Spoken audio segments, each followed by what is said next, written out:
For the solution of this problem, we have d is equal to square root of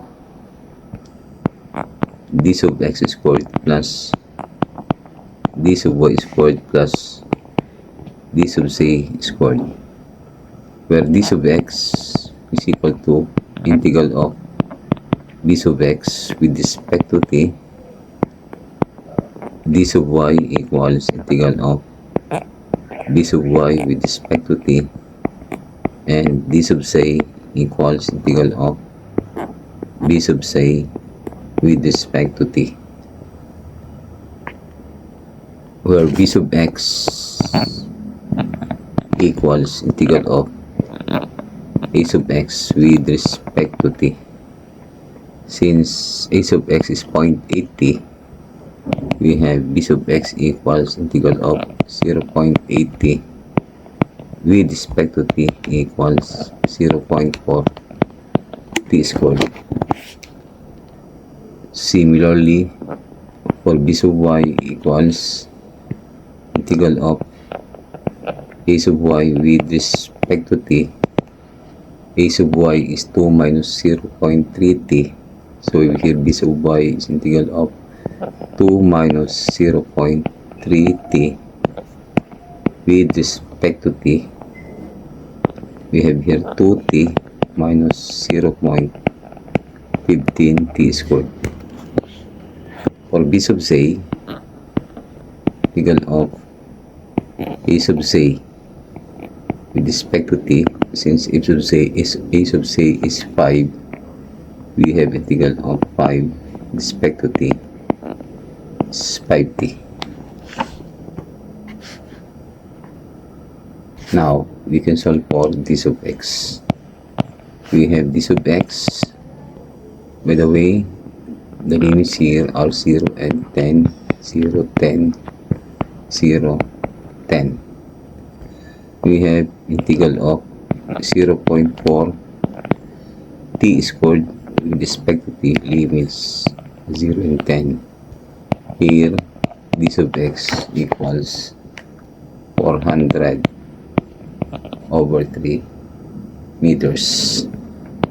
For d sub y, we have integral of 2t minus 0.15t squared with respect to t, same limits 0 and 10.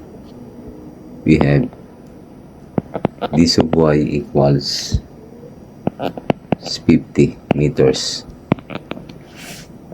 And for d sub z, we have integral of 5t with respect to t, same limits.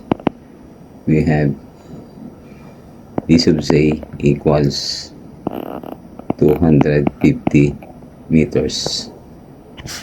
Therefore, d equals square root of 400 over 3 squared plus 50 squared plus 250 squared, and this is equal to 287.7.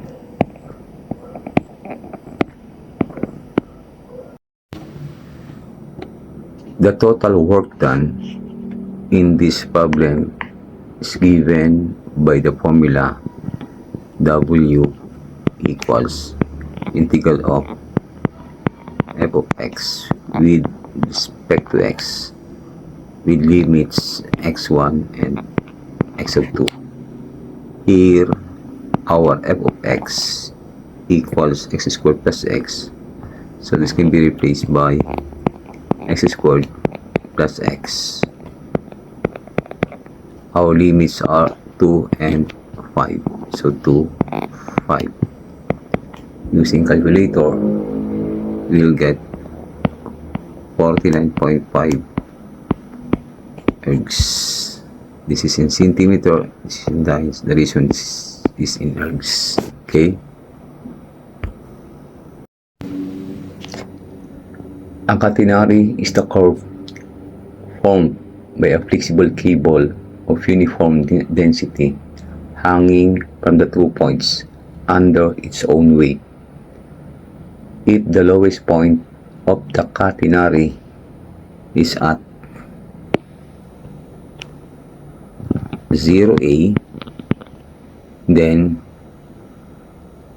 this can be defined by the equation f of x equals a hyperbolic cosine x over a.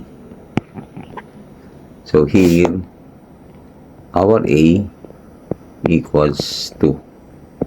Ito yan. So, this function will become 2 hyperbolic cosine x over 2. The length from the lowest point 0, 2 to the point 3, 4 is given by this formula. Integral of square root of 1 plus f prime of x squared with respect to x with the limits 0 and 3, from 0 to 3. Getting f prime of x, we have derivative of this with respect to x is hyperbolic sine x over 2. Replacing this by this, we'll get L equals integral of 1 plus hyperbolic sine x over 2 squared with respect to x with limits of course 0 and 3. Here we'll get L equals 4.26. The probability in this problem is given by the formula P equals 1 over square root of 2 pi integral of e raised to negative x squared over 2 with respect to x with the limits 0 and 2. Saan silang galing? Dito. Using calculator, we have P equals 0.477. The probability at this interval 15 and 25 is given by P equals integral of 1 over 60 e raised to negative x over 60 with respect to x, limits 15 and 25. Using calculator, P is 0.12.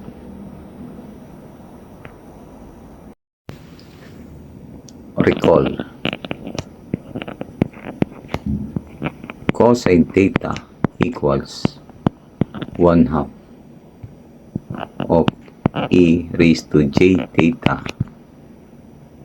plus e raised to negative j theta.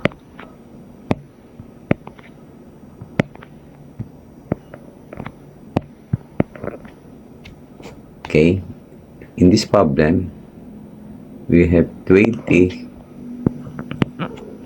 cosine 20 pi t equals 20 over 2. Here, our theta is 20 pi t. So, here, e raised to 20 pi t plus e raised to negative, of course, times j. Negative j, 20 pi t. We know that 20 over 2 is 10. So, just replace this by 10. And this is now our final answer.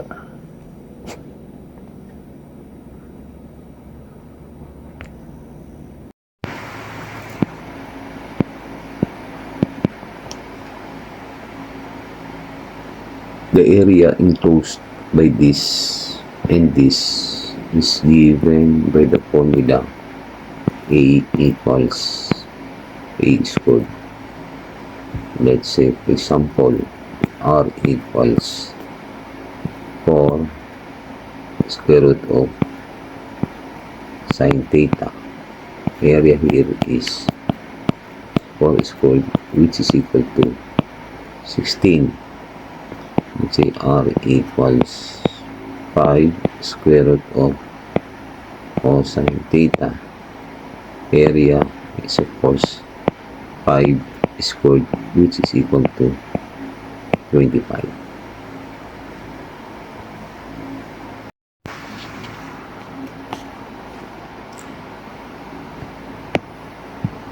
Area equals 1/2 integral of 2 tangent theta over 2 squared d theta. Limits are 0 and pi over 2 times 2. Cancel. We have here 1.72. Tandaan dito, kapag ang R ay equal sa 2 tangent theta over 2 or A tangent theta over 2, ang limit lagi ay 0 and pi over 2. Tanggalin nyo lang ito. I-integrate mo lang ito with these limits. Ang ibig kong sabihin, let's say R equals 5 tangent theta over 2. So area is equal to integral of 5 tangent theta over 2. We'll square it d theta. Limit 0 and pi over 2. O pwede naman, let's say R equals 8 tangent theta over 2.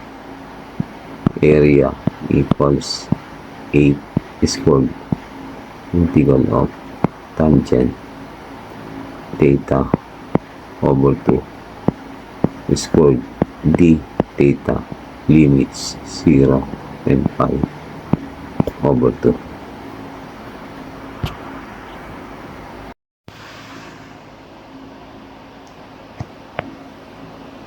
Area equals 1/2 integral of A plus B sine theta squared with respect to theta.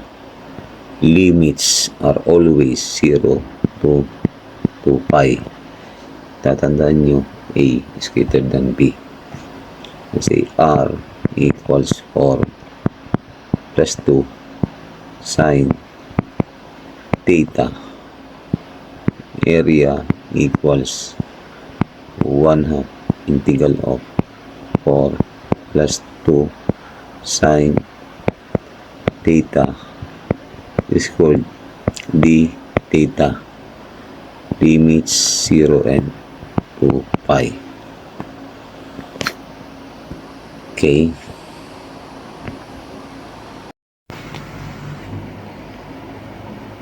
Area equals 1/2 integral of R squared d theta. Theta 1, theta 2 as our initial limits. To get theta 1, theta 2, equate R to 0. When R is 0, we have 3 plus 6 cosine theta equals 0. From here, theta 1 equals 2 pi over 3 and theta 2 equals 4 pi over 3.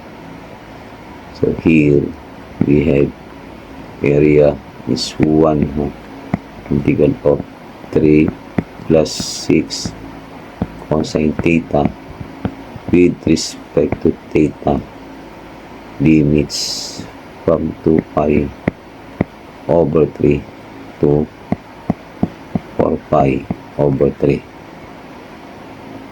Just put 2 here, equals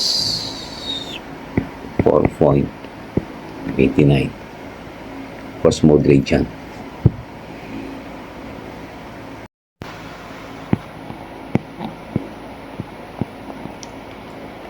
Maximum area here equals 8 over 3 square root of 3a squared. Here, our lasus rectum for A is equal to 8. For A is equal to 2. Area equals 8 over 3 square root of 3 times 2 squared. We have 32 over 3 square root of 3 square units.